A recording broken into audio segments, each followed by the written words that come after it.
to my YouTube channel, The Pioneer Who Has Returned. For my first post, I will recount for you a short story of an event that happened to me a few weeks ago, not online, but in real life. Some of you have been following along with the events of my life of the last year, since I first made a splash on Twitter. But for those of you who are just tuning in, all I can really say is that I took some time off to pull my life together, and I'm back. I found myself walking through the streets of a small town of southeastern Pennsylvania, Westchester, and wandering into a Christian Science reading room. I'd recently just read the Old and New Testaments of the Bible.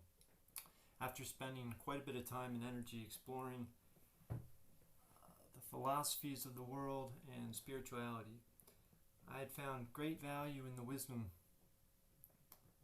in the Bible, and was surprised by how much sacred knowledge was inscribed in the sacred text. Yet, the problem remained.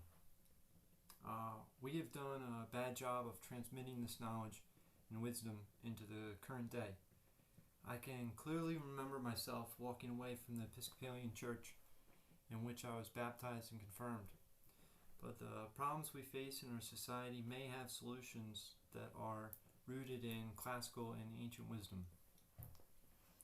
Back to the day in September, after stopping to converse with the shop owner of the Christian Science reading room, I signed on to Twitter and Gmail to check back in with the state of the internet. I was particularly interested in seeing whether my own messages had any lasting value, or if I was just caught up in my own ego. This was my reaction as written in a journal that same day. I reread many of my recent tweets before I got booked in May, and I love them. I was hitting homers, one after the other, and driving a lot of ideas into new terrain. Then I started reading my timeline. I couldn't believe it. The developments over the summer were so heartening. Life is going to be getting better and better. I'm inspired by those who have inspired me and put up with the messages that I coaxed into the storyline. I just stopped by a Christian Science reading room next to a bus stop this afternoon and had a chat with a 70-year-old woman for an hour. She fully supports and endorses the ideas I have polished and the delicate yet forceful way I discuss them with her, even as different people who believe in a different religious philosophies.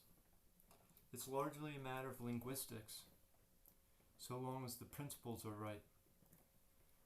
Long story short, I can find eager converts from young men to older women and everything in between. The punchline was the hardest subject of all. I was even successful at discussing with a glad believer in God, salvation. It's all in what is meant by the words we use, so long as you get the meanings right.